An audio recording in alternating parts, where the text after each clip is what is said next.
Hello everyone, welcome to this seminar series on digital trust and security. My name is Jakob. I'm a lecturer in digital criminology and I have the pleasure to introduce Jakob Demant today. But before we start with the formal introduction, I would like to mention some housekeeping rules. First of all, if you are looking for the toilet, please go first to the left and then straight ahead, and then you turn again.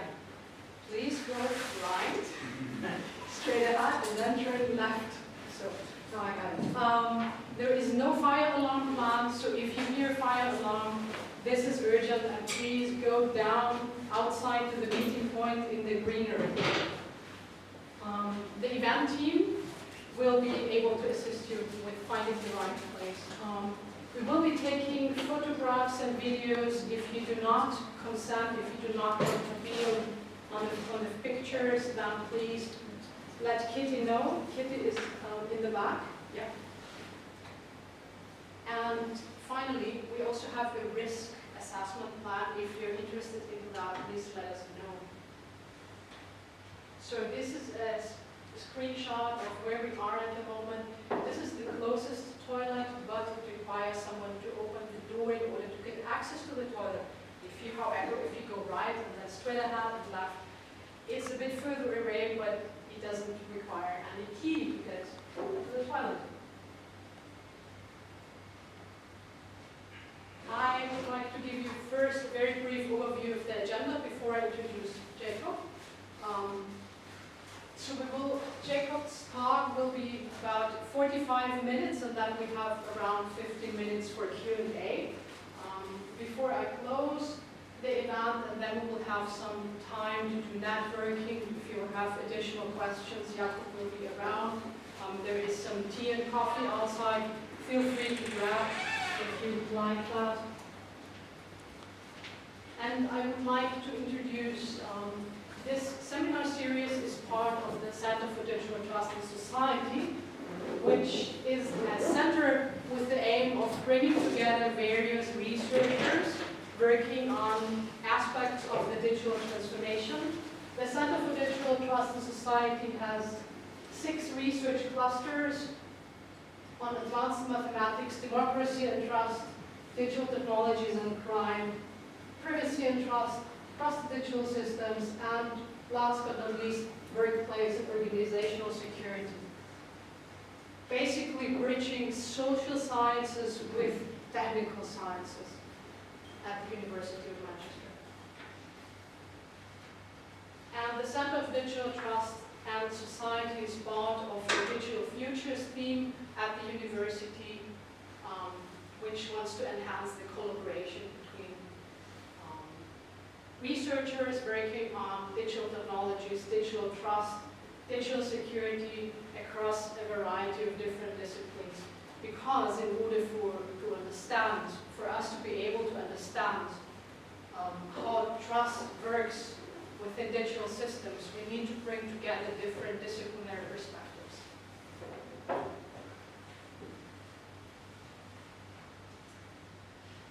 And now it is my pleasure to introduce Jakob Demant, Professor of Sociology at the University of Copenhagen. Jakob is an internationally recognized expert in the field of digital research methods, including techniques such as web scraping, machine learning on various types of digital data, topic modeling on discussion forums, social media, and the dark web. Jakob has also developed innovative new methodological approaches for exploring digital deviance and encrypted crimes. And Jakob leads the microsociology of online deviance lab at the University of Copenhagen. Jakob's research focuses on online digital deviance from the perspective of criminology, microsociology, and digital sociology. This involves studies on youth culture, drug markets, including the darknet, crypto markets, social media, drug and alcohol use among students, as well as regulation of the nighttime economy. and studies on preventing crimes and deviance. Jakob is the author of more than 50 high-impact journal articles. He has published in journals like Deviant Behavior, Symbolic Interaction, the British Journal of Criminology, Theoretical Criminology, Fancy Organized Crime, Drug and Alcohol Review, The Body and Society, and International Criminal Justice Review, among others. This is just to give you indications. It is my pleasure to welcome Jakob, and the floor is yours.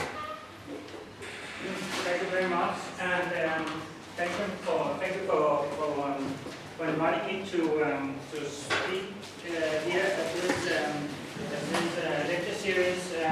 I've been looking forward to this, and thank you for the very very positive introduction, Marobi. I'm going to today to give you what you could say is a sociological perspective to online crime and deviances. I'm a empirical scholar in general, so I'm going to base a lot of my arguments within these studies, but I'm going to give you a few of them. So we're going to look upon both drug market research, we're going to look upon online hate, and so I'm going to include this in a bit of a broader argument. I do hope that some of this could, from what I'm bringing in from a more sociological perspective, maybe also be able to stir up some puzzles in your thinking. So my interest is also to how could you grab some of these ideas and put them into work in other types of interdisciplinary studies. But let me just go ahead.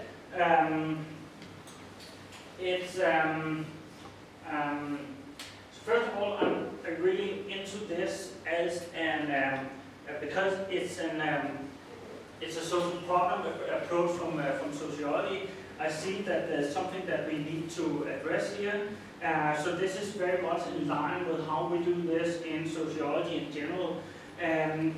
Talking about deviance is a very traditional part of sociology. So this is something that those of you who are schooled in that part of sciences can sense that there's a bit of urban government and how bigger in this.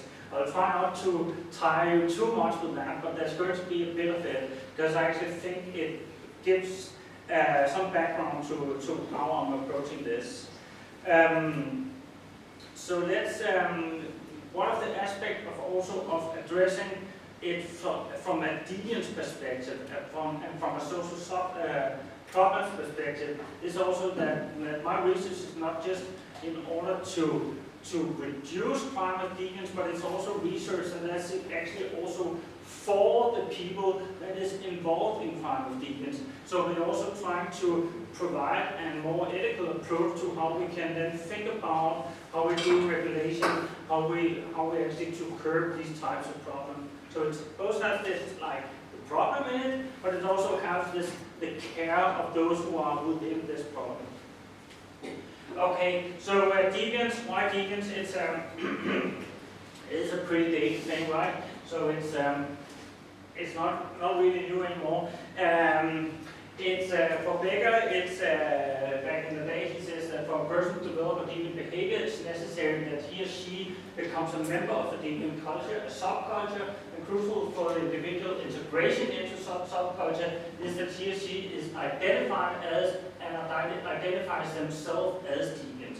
So this has this is really traditional sociological, but it's also the self-perception and the meaning that you put within the action that you have here. So that is what I'm thinking is really important here. So deviance here is not just to deviate from the norm. So that's basically the perspective of the law. So that we have something that we have defined for good reasons to be problematic, and we have something that deviates from that. It is also, it's actually also a perspective of an identity, you can argue. So here we need to also put some interest into the idea about group-based structures, about social learning, so identity processes, and societal labeling processes. And that's also already nice, and I think it's really affirmative in a way, but its problem is that there's a lot of things that happened since the concept came up, and I think that's what we need to also to address here today. So in the Chicago School, which was the original problem-based sociology, they say that what they were focusing upon was the social ecology. That social ecology, which has also been a very big part of the history of Manchester here, this has been the social problem of what's actually going on within the city and within urban poverty and so on. But that social ecology has very much changed also with the technological connected society. So that means that we need to then figure out what is then the social disorganization now. What is it, and how should it look like? And how does it look like in the everyday lives of the young people? I think some of the things that we definitely need to address is what is actually the vectors of vulnerabilities? Who is it that becomes vulnerable now? We can argue that those who actually become vulnerable before, are they the same? We know from some of the more quant survey studies that there's an indication that there's both an overlap in vulnerabilities, so we have the same young people that have the traditional problem of low social income, poverty, and so on, marginalization, that now also have some digital vulnerabilities, for instance, that is in terms of being exposed to grooming or also being involved in all sorts of crimes.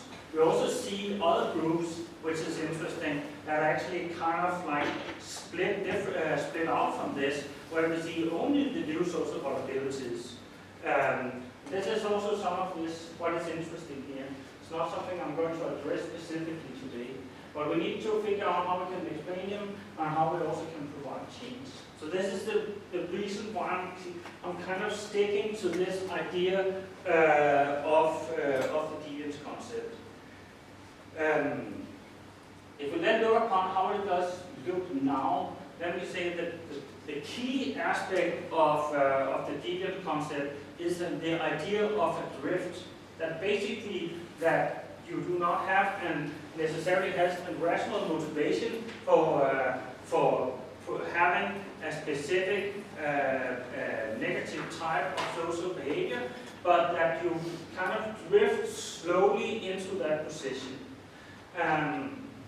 So that's basically also pushed back to the ideas about the more cognitive perspectives and the more rational perspectives, that you basically only are criminal or post-aid or whatever you do because you have a specific intention to it. The argument here is that you are slowly put into a different position, you are drifting into it, and then you slowly develop a perception of this as something that is right to do. So this is what we're going to look upon today, and I think that especially among some of the scholars right now in the field, we have this idea about a digital drift. There's something that's specifically going on here, and some of the more overarching ideas in that is that, first of all, that we have low involvement yields. That basically means that before, if you have to do a criminal act, you basically need to be connected, you need to be having a network, and you need to basically know how to come in. So now the digital structures are providing new lines of movements in and out of crimes. This is both problematic because we are moving faster in, but it's also positive because there's some indications that we can also move out of here, which has been very, very different earlier. Then we also have new offender convergence techniques. So the groups, the social medias, the servers and so on can establish social relations to criminals and to information on how to go to. So this is the idea that basically there is some kind of criminal learning ground, and that criminal learning ground is also something that you can easily jump into in a way.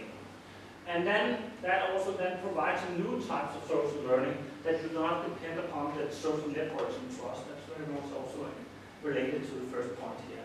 So these three aspects, I think, is important in terms of understanding how we think about deviance within the digital society.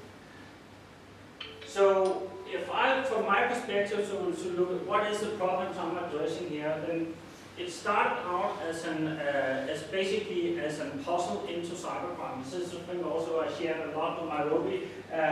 We were really intrigued by that. There was something when the darknet hit the criminal markets. There was something there would be something that was changing here. So this is this is almost a nostalgic screenshot from a darknet platform where we have a lot of content, criminal content that is for sale. We have a lot of fraud products. It's almost 35,000 types of fraud products, stolen credit card information, and so on. And then we have a lot of drugs and chemicals, so we have a lot of illicit drugs, and these are listed in eBay type structures, and we are having a protected environment in terms of a very strong encryption on the platforms, and a payment of cryptocurrencies, and a shipment of postal services. So that is basically also like made us, in the start of that research field, believe that that will basically be the end of the very, the local-based aspect of criminality. So we will expect that you will ship across the world, that you will cut out the middleman, that you basically disrupt the criminal networks quite a lot, and that it really would change the environment. In some of the studies that we started to do, me and a colleague, where we basically looked into why they're doing that. At that point, there was a lot of discussions that was up and running, both on darknet forums, but also on open social media, open social forums, so we could basically scrape a lot of these discussions. And in the start, it was very much this like a libertarian ideology. So this was this, what you could say, it's more of a hacker ideology that you wanted to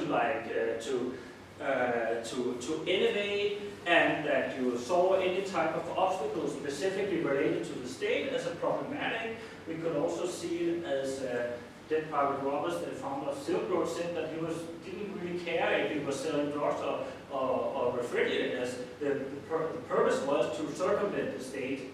And that was something that we were seeing in the start, and we saw it in the discourses, but you could also see that it quite fast turned into basically that these were criminal actors that wanted to make money, and that the more ideological aspect of the libertarian was then exchanged with a more traditional capitalist ideology. So nothing much changed there, it seems. But then, okay, then we thought that, well, it might be that at least the space aspect was changed. So now we'll see some more transnational transatlantic shippings and so on. They will basically cut out all these middlemen and so on. That was not the case either. But for instance, we saw that based on crawling all a lot of the platforms, that basically that MDMA was shipped within Europe, it was shipped out of Holland, it was the same story. Sometimes it was shipped from Germany, but that was likely more just not to be picked up in customs and so on. But it was like the patterns didn't really change much. We could also see that cocaine was shipped within the US, was shipped within the UK, it was shipped within Australia and so on. So the markets still also both have the same type of ideological perspectives, and they also has this kind of the same like local situatedness. So in that respect, the cyber issue and the dream of that the cyber would basically change quite a lot was not the case. What was the case was that over a number of years that we started to see even more local types of drug-related crimes. So this is an ad from this is in Snapchat ad on a competition for flake, for cocaine, but basically has the advertising is that you'll be part of a lucky draw if you buy and so on. So this is very local, organized drug dealing where you advertise on your social media, you advertise for local shipment. There's no longer the encryption. There's no longer the protection via cryptocurrencies and postal shipments. This is becoming a lot more what we have seen before, but again, then it's mediated by the social media platforms. But also see that this is that there is like all kind of like drugs, like we have cannabis, we have cocaine, we have MDMA, we have steroids, and so on, are sold within the same platforms. And the social media platforms now start to operate very much as darknet platforms. So you didn't need the darknet platforms anymore. You didn't need the strong encrypted, very much curated type of criminal environment in order to actually to sell drugs or to buy drugs. And that's basically we could see that in a lot of our studies, and we've been doing these studies since 2017 in the Nordic countries and in Germany, and it's like basically there was differences in the trust in social media between the countries, but there was very much, most of it was similarities. So then some of the questions then we started to do was like, okay, if it's not the cyber-ish things, and if it's not really encryption, then there must be some other types of explanations that would be maybe a little bit more like easy to grasp explanations. And some of them we will start to say, is there something that's about, like there's a specific type of cultural capital, that's a specific type of knowledge that's important in order to move into this type of criminality. And we were lucky enough to have like interviews with around 110 drug sellers. Nah, that was not the case really. They were really, what we see was actually that the capital of working with social media was so much integrated into not just normal social capital and cultural capital among young people. So we really didn't see something that was really distinct on that.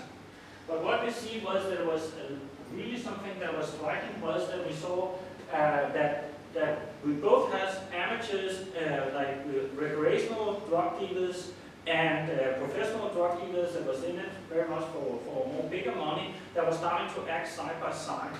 So what we saw that the market has changed, that there was something that has provided some some spark into these criminal networks. And then we saw that there was a lot of it was actually quite different strategies, cognitive strategies among the recreational sellers than among the more commercial sellers. And that, of course, that the commercial sellers needed to harden up when they saw risk, but they also needed to figure out how to basically perceive risk in different ways. This is interesting with risk perception, because what we saw here was that the way that they looked upon risk was not only in relation to their digital protection, to their digital traces, but also in relation to how they perceive the other person, the other end. How are you then communicating, and how can you be trustful within that text-based communication, for instance? So that becomes something that was important we could see. So these studies then made the background for what I think we're seeing here today. What we see is a kind of an ecosystem of what I call refracted internet, and that is by piggybacking a bit on Badin's concept of refracted objects. But the idea is that basically we see the platforms are that we use all types of different platforms here, but what is really interesting is how specifically the social medias are providing some group-based structures that is really positive for drifting into type of criminal activities here. So I think that specifically this part of the ecosystem is interesting. The semi-public communities, so the Snapchat channels, the Discord servers, the closed Facebook groups, the subreddits, and so on. This is where I think it's interesting because within these platforms we see a lot of drifting in and out of different types of criminality. Over here, of course, this is also part of it, but not so much, at least not in terms of the more criminal activities. So what we also see here is that we're starting to see that we are, for instance, that now Instagram has also has a group function. We see that Facebook copies other types of functions and features and so on. So most of these platforms start to have some group-based feature in one way or another. And that group-based feature, I think, is important to understand when we're researching this environment. So let's go into it. I'll just give you a little bit of message. Promise not long. You can ask into it later if you think it's interesting. Otherwise, we'll just mostly just skip it, and then you have to believe me. Or you can ask just critical questions. And I really love critical questions. So like prepare any type of really passive-aggressive answers. I love questions. It could be fun. Just go ahead. So in terms of methods, like Marobi introduced me with like a really broad, nice introduction and so on as like a master of all words and so on. Thanks for that. For what I'm going to show here today is it's actually mostly qual studies, or at least how we collect the data is via qualitative studies. Then we might actually quantify some of it later on. But it's based on the ethnographic approach, so it's basically that we are part of the environment. We make observations within the environment and try to make this as systematic as we can.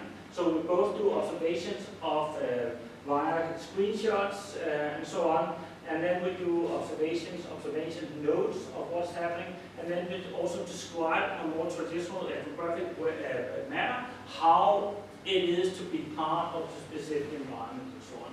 And we do a lot of quantitative interviews, which I think is actually what brings some of the insights also from these studies. And then we try to do some kind of continuous triangulation between both the interviews and the observations.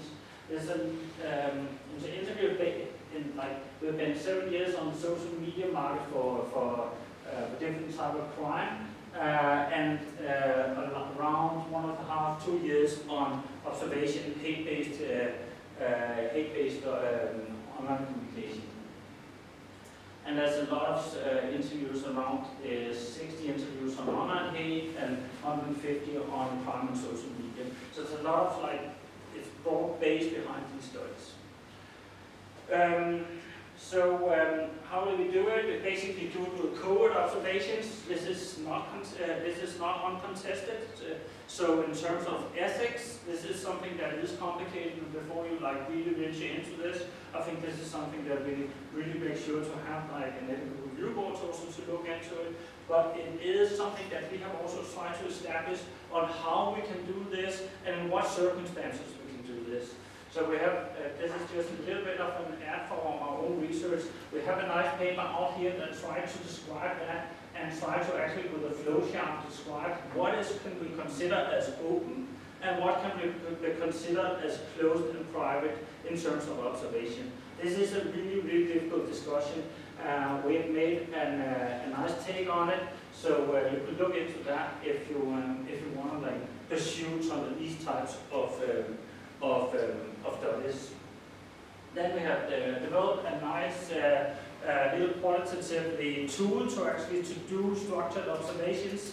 It is open source, so you can use it, you can put it on your own server, you can change it and manipulate it, you can fork it if you like. We don't hope you do that. We'll hope that you go in and work within the tool. But this is something that is also specifically designed to work in a qualitative manner in this type of in these types of environments, but of course also more pro-social environments. Much of the I'll stop with the app now, right?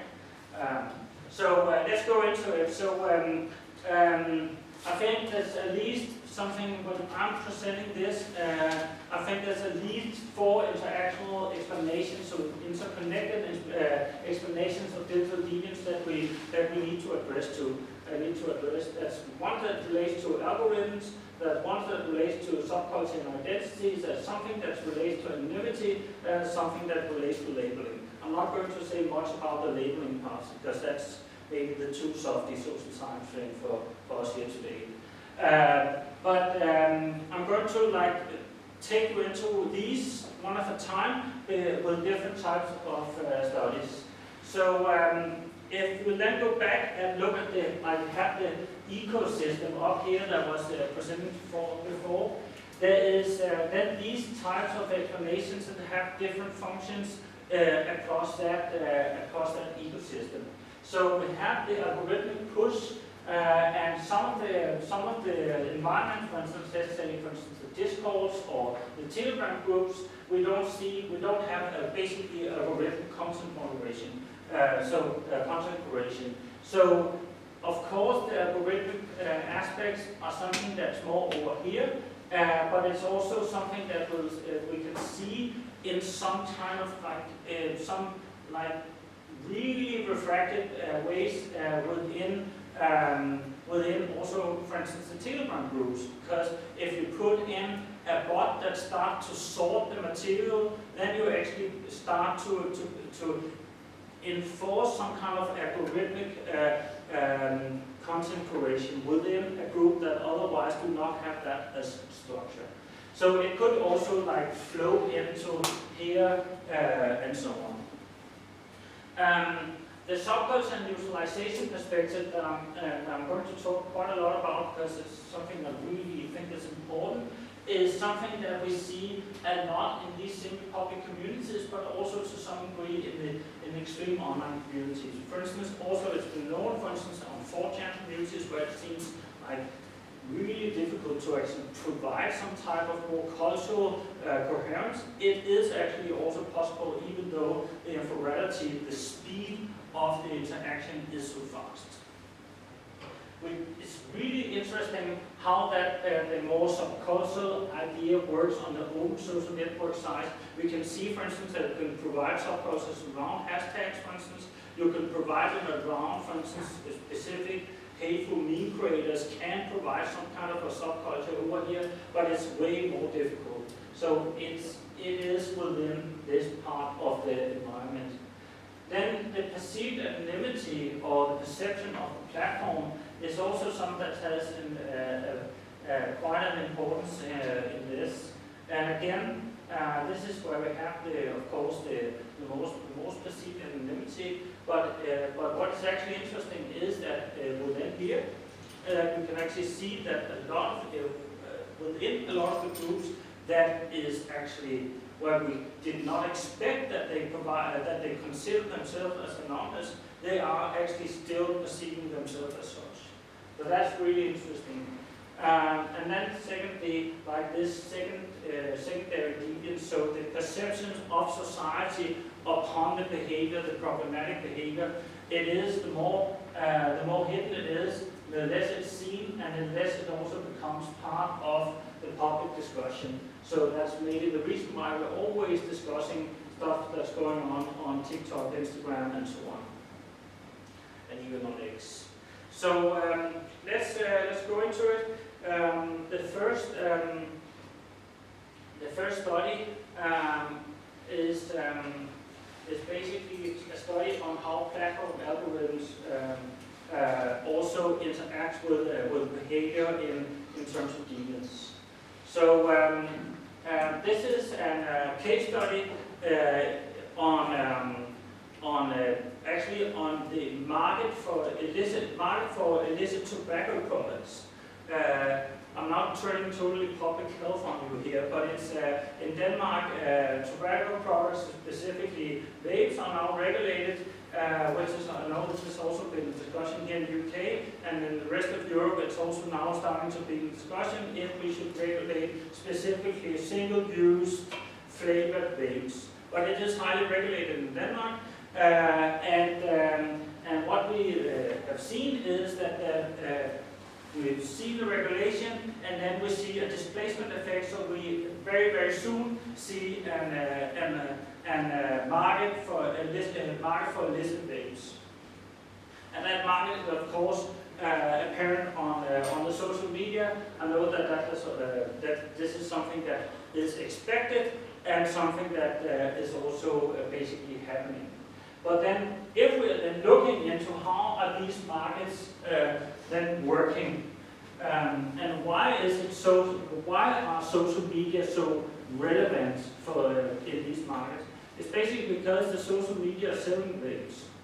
So it's not just because of course it's a convenient space, because it's a space that most young people are using, but it's also a space that is not just neutral. It's a space that actually are active. And we see it, first of all, that when we do like simple like searches on here on Puff Bars, which of course is a brand, but it's also a way to search it. When you do that, then our search output will then basically give us illicit Puff Bar sellers. We see here that's also, we'll get a little bit of Puff Daddy, but most of it will basically be Puff Bars. So here we have the feature of searchable names on Snapchat that is actually providing the criminal content on the platform. So there's an algorithmic push with the criminal content. If we look upon Meta, which have otherwise actually been quite good at closing down some of this stuff, we can also see that there's a nice algorithmic push there. So if you are part of a group where you can buy or sell Puff Bars, then you will be suggested a number of other groups. As you will already on the more social kind of things. But what we are suggested here is these groups here is called the Jungle Newspaper, the Flow Zone, Chicago 9000, and so on. They kind of indicate that this is criminal activities, and if we go into the groups, these groups are then suggested to the user. We see that what is in the group here is crimes as a service. So, for instance, here advertising after people that want to be like cocaine couriers. That is a sale of opioids.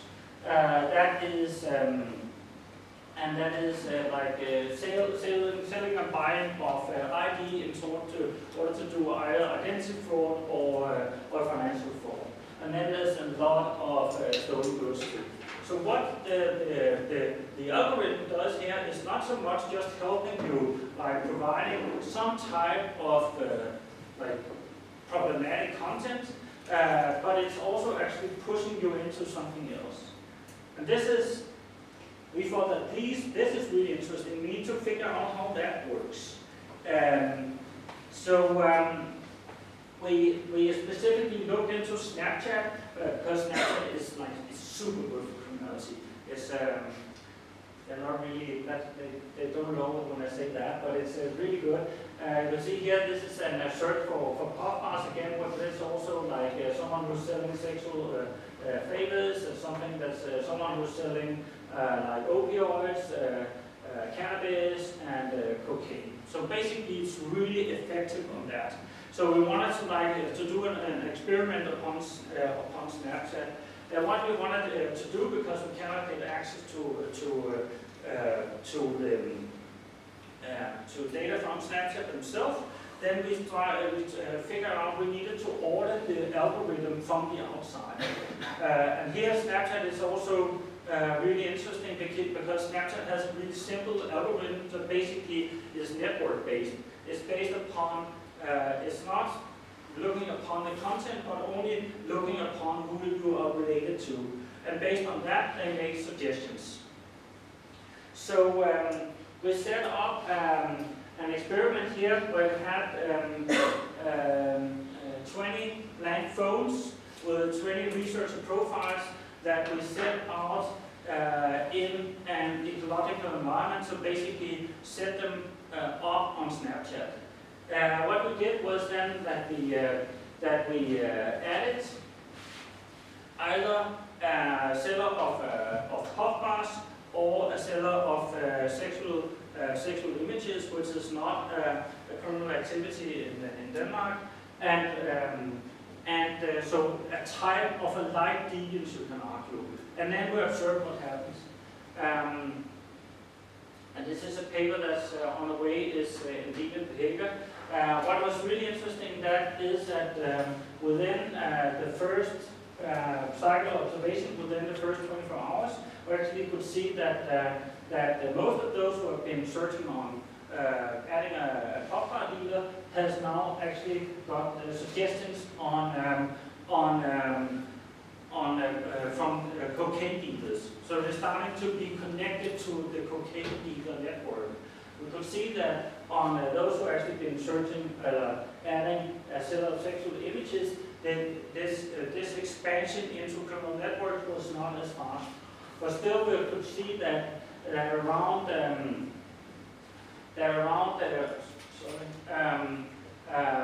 90% of those who actually added a pop bar dealer, they will be exposed to sellers of cocaine within 4 days, and 40% of those who actually added seller of sexual pictures.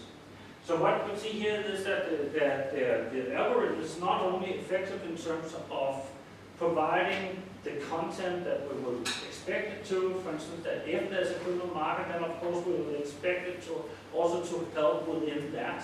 But actually you could see that it's because here we have this network expansion algorithm that will then see that it will basically push you into another type of criminal environment. So what we know from this is that we have seen offender convergence settings, that you are exposed to an opportunity to basically drift into criminality. But this doesn't say anything about if you will actually do it. It says that that it's very likely that you will be exposed to it, but we don't know how a young person will actually react to this. And it's also really important to say that when we have, you likely also have this discussion in the UK, where we see that young people are exposed to social media, problematic social media content all the time. But what we see here is that what is actually triggering that exposure is some kind of interest. So, and that's some kind of interest. In this case, that they are starting to have an interest in the pop art market, is then driving the algorithms created content. So this is not like just a small clean white lamp that is just exposed to this. This is something that someone who has an interest in that. But this is also then what we know from criminology, is that basically that most young people, not all, but a lot of them has an interest in transgression in one way or the other. And that will now lead to something that is really different from what they started to look into. Okay, so we know now that they can be exposed under specific conditions, and we know that the algorithms can then be really effective also in helping that. But then how does one then drift into online deviance? How does it really happen then? Now they're exposed to it, but how does it then happen? And we can use some of the concept of subculture and utilization to look upon that. So basically, neutralization is basically that you slowly, morally start to accept a problematic position. So that you have a behavior change, you're starting to do something, and then you adapt morally to that. So in order to actually take on, say, starting to either buy cocaine and starting to be interested in selling cocaine, driving cocaine, or whatever, you need to neutralize that new position. And this is what I'm going to talk a bit about now. Just to give you a little bit overview about it, so that's neutralization is like really old school state. This is also a really old concept in criminology, but it's something that's still going strong because we are seeing it as somehow, at least the debate is still up if we can actually use it as a causal explanation for behavior, or we should more say it as a cognitive adaptation to a behavior. But anyway, we still see it as an important part of the explanation. In my studies alone, we see a lot of different types of neutralizations. So for instance, in the setup of puff bars and the least professional setup for cocaine, we basically that they neutralize what they do as this is a victimless crime. There's, like, people want products, we're selling the products, and like we're the good guys. So they're neutralizing that in that way. In the image-based sexual abuse part, where we especially when we look upon acquaintance-based sexual abuse, image-based sexual abuse, basically where you unconsensual send pictures from someone from your school class or someone you know, we basically see that there's a lot of emotional remorse, that basically there's a lot of shame. So here there's actually not neutralization, and that means that we can use that if we want to intervene. But in setups of drugs and darknet, we see that's a really interesting. They basically argue in the interviews that we have with them that they remove interpersonal violence, so that they basically do us all a favor, by removing violence from the street. In the organized image-based sexual abuse networks, for instance, some of the more hardcore incel networks. So here we saw in the remorse, we basically say that there's a lot of blame on the victim. So that's a misogynistic environment where because that the victim has asked for this herself. So that is the neutralization that's going on there. So neutralization can be quite difficult or different within these environments. Now I'm going to look upon sharing of hateful memes and look upon that as I think it's a really interesting case, but it explodes our idea about what neutralization should be. Empirical, there's a lot of reasons for doing that, so I'm not saying that. So basically, you are aware that online hate might be problematic, so that was what I was saying here. I'm going to show you some content here which is not nice, and I'm going to show you some hateful memes. They are racist, misogynistic, and so on. If you do not want to see this, I think it's you should basically just step outside. It's not. I think they're pretty horrible, but they're not the worst. So you're okay with that. If you then feel that this is too much, then just leave and just really make sure that I really hope you do so. Right? So just leave, and then we can talk about it later. Right? I hope this is okay, but still I wanted to give you that content warning. Should we go now? So in our study of hate-based memes, we can basically see that a lot of really hate-based memes shows up in the interactions on rather mainstream types of groups and servers. This is from a Facebook interaction. So the hate-based is something that you will then put into an interaction. So here it says something with the N-word, and then there's a kind of like when you use a different type of hate to then go into that interaction. So they kind of say they just laugh about it, and the hate is something that they accept. And this is an example here of a meme, which I think is really horrible. I'm not letting it be that for long. But this meme is then shared in groups like them. We then talk with what we have done here is that both we observe and we observe the interactional patterns, but we also talk with those who actually share it what we can. And here we have something that's really interesting in terms of neutralization. So this is a US male that has posted this, and he said, no, if someone shares something that's racist, it's not that that person is racist. Basically here, he says, I did not drift, I did not change my moral framework here. If there are satirical groups, things may come across as racist in memes and stuff, but that's just because they're doing it to have a laugh with other people. They like the shock value of what they're sharing. It doesn't mean that they think that it's okay to go and murder your local shop or pull someone's cat, you know what I mean. I mainly post stuff like that because my sense of humor isn't best, and the group seems to like racist stuff like that. So basically, we don't see a neutralization here. What was expected within also from the literature actually was that people are actually basically trying to excuse their moral position here, but he's not excusing this moral position because he's basically saying, I did nothing wrong, I did not change my frame of reference here. So this is interesting here. We also have it in this one, which is like the meme in itself is very like, it's just a text overlay of this simple manipulation of some Disney figures, but then is arguing that the obviousness of these figures is related to that they are being transpersons.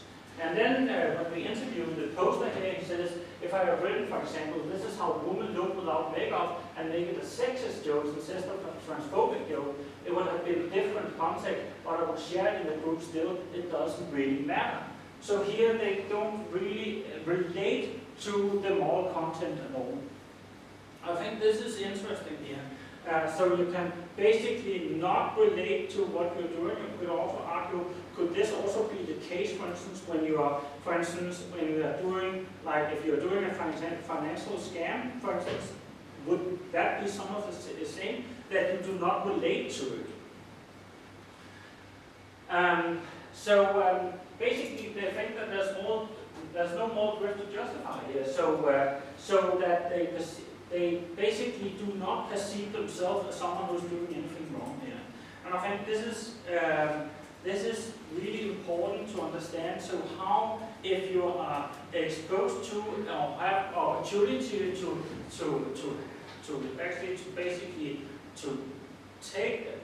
have some behavior that we consider problematic, either through the eyes of the law or through basically our general moral framework, then they basically need to neutralize how they are doing, why they are moving into it. And we see in this that basically that they do not think it's problematic. We can open the case a bit more and look into the anonymity, because it might be something to do with that.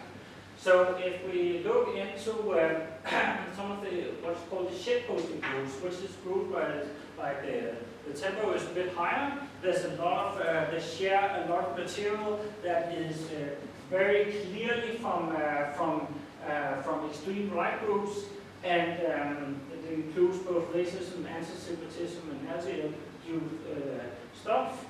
How can they do that? Is that the same type of that they don't really think that they need to justify, or has it to do that they basically consider themselves as protected from the public eye?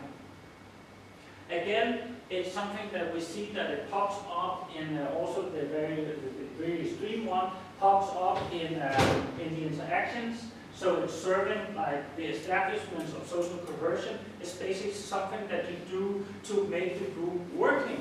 You feel obligated to post this. And then you either then are establishing boundaries inside and outside the group. So it's very much like they establish, this is a way to establish group boundaries here. In the channels, they also say that you should basically accept that this is something that you will see, or they even call upon that you should then be able to provide this type of content. When we ask them, so why do we basically, is there any way, what is the reason for the Nazi theme? Is that also just to shock?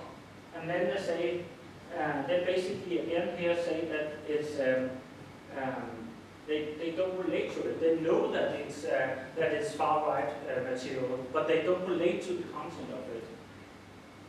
Say here, I'm aware that memes can be used as means of radicalization, but I still think that it can be funny, and I still think that I will still use right-wing memes ironically sometimes. So this is then from a far-right group, this is a Telegram group, where we basically see that they have like, they discuss some of the very same memes, some of the same videos that we see posted in the mainstream groups. Some of there was one of the news here that asked, do you want to form a Discord to post it into like a mainstream group, and then they say no, Discords are getting close too easy, too extremely fast.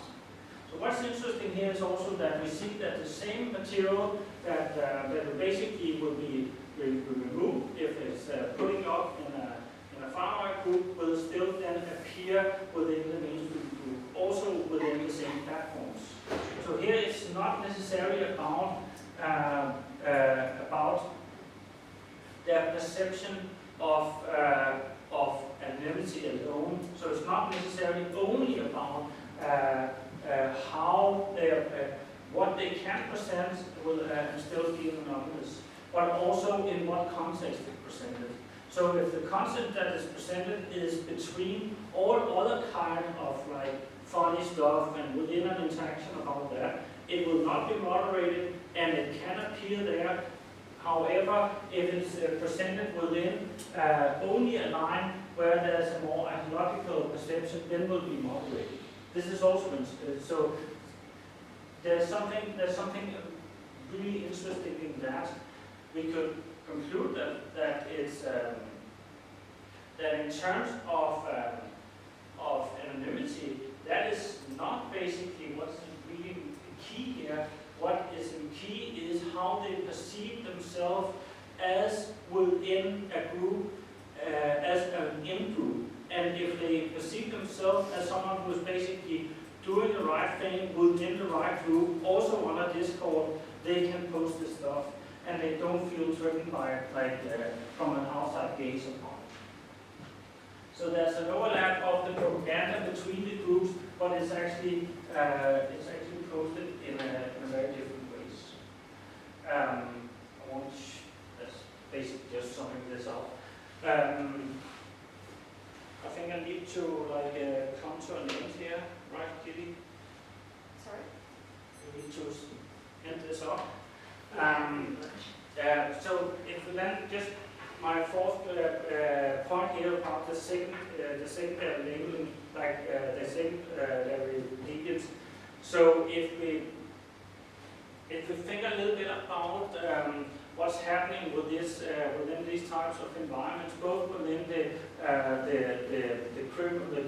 criminal activities on the social media, but also upon the online haste, it's rather interesting that there's two parts of the discourse at the moment.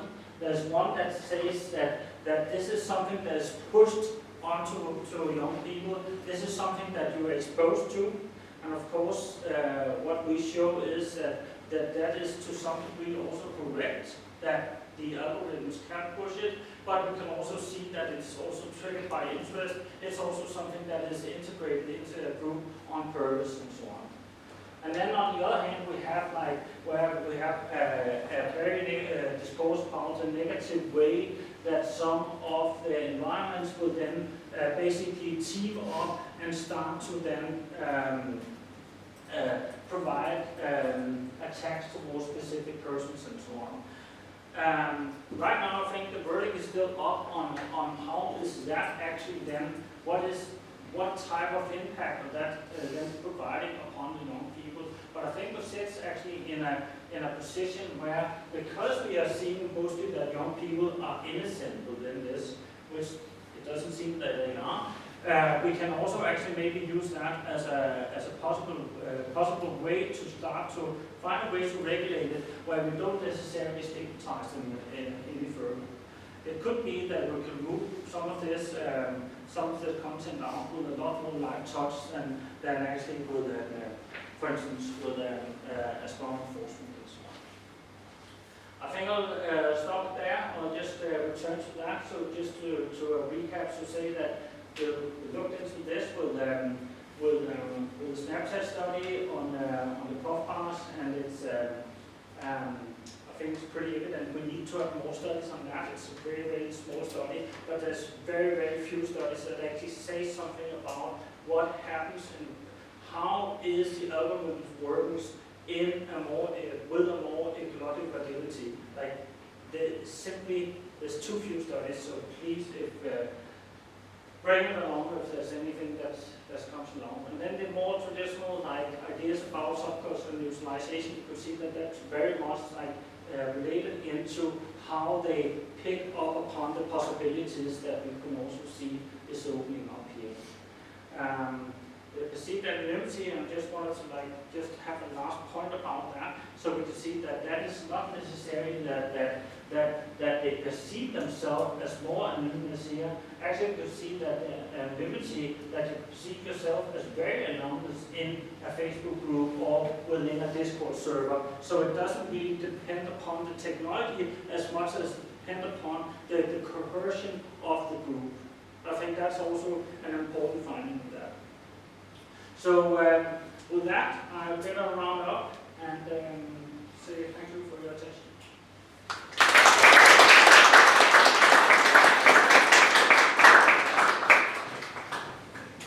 Thank you very much, Jakob. I think this was a very impressive talk, bringing together 3 different levels.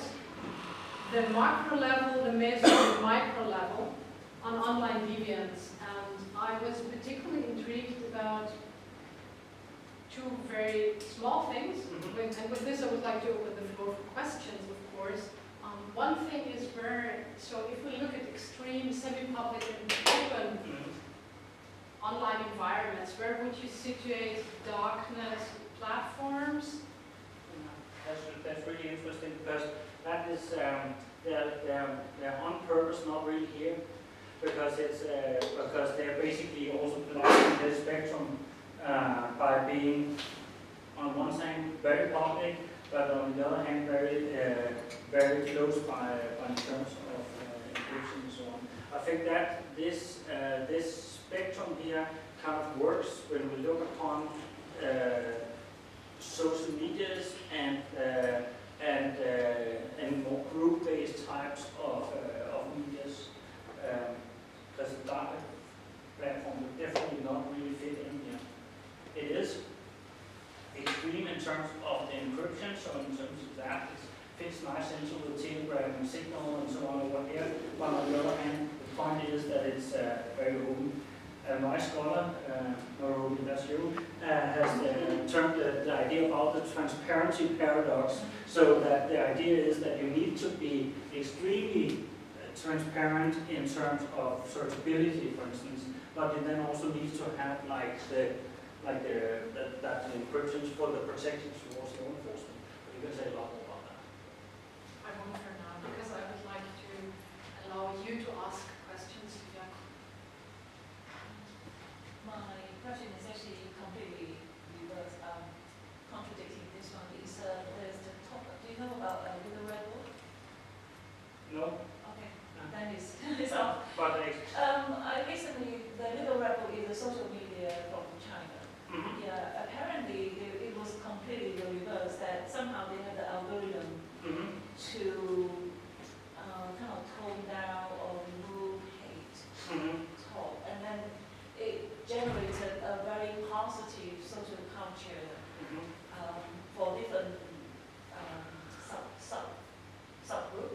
So much so that at one time, I think it was last year, it was the top 3 social media in the world, that people want to buy the social media just to get the algorithm.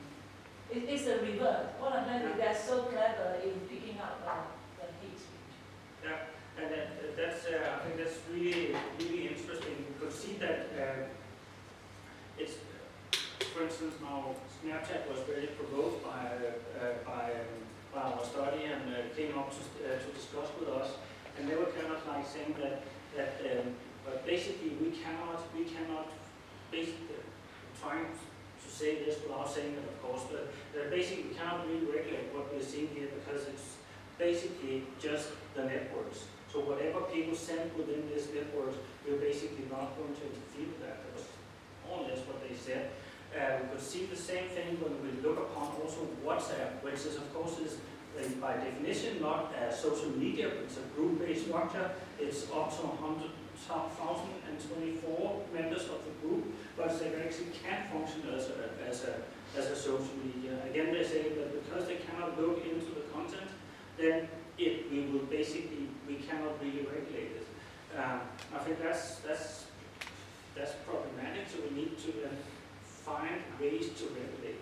But I also think that what my studies are also saying here is that we also need to figure out, for instance, if we can have Telegram groups, for instance, that are posting really radical material, and we see the same radical material that's posted within what we consider as somehow pro-social youth groups on mainstream medias. Then we need to also to figure out how will we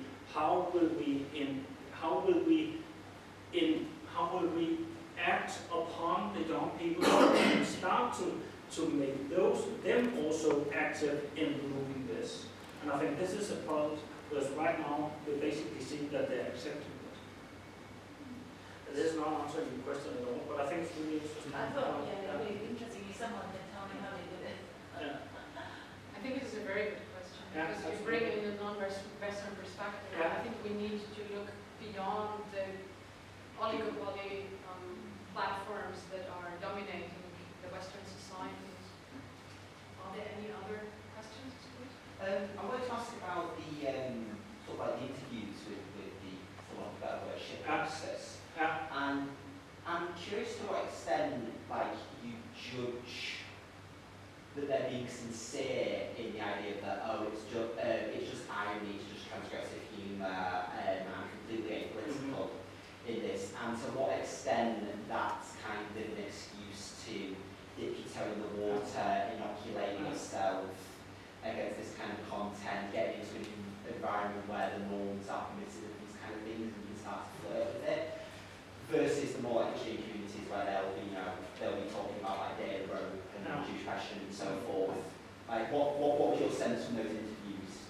I think it's a super good question, and I think I have no way to give a fully firm answer upon it, but it's basically within social science we are of course also really critical about some of the self-reported aspect, specifically in relation to stuff like that. Because this is something that if you self-report that you're doing this, then you also report that you're actually basically doing something that is within at least the moral boundaries. So of course we should be critical about if they're actually giving us a sincere